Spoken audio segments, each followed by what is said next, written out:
অবসরপ্রাপ্ত IPS officer Pankaj Dutta, তাকে প্রাক্তন মুখ্যমন্ত্রী,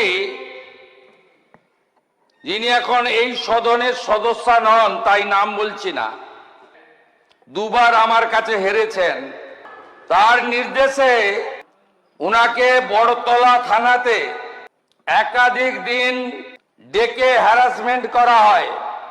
একটি লেকচার দিতে গেছিলেন, ভাষণ দিতে বেনারসে। তার আগে তিনি 2/4/2025, তার আগে 3/7, অনেকগুলো ডেট আছে, শ্রী পঙ্কজ দত্তকে সকাল 10টায় ডাকা হয়, রাত্রি 10টায় ছাড়া হয়। চা তো দূরের কথা, জল খেতে দেওয়া হয়নি। আমি তৎকালীন এমএলএদের নিয়ে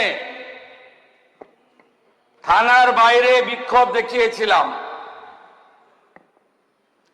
এই ঘটনায় অভিযুক্ত এসআই সাধন দাস,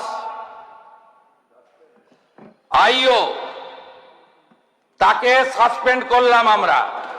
ওই থানার যিনি আইসি ছিলেন সুবর্ণ দত্ত চৌধুরী, তিনি এখন কলকাতা পুলিশের এসবিতে আছেন, তাকেও সাসপেন্ড করলাম।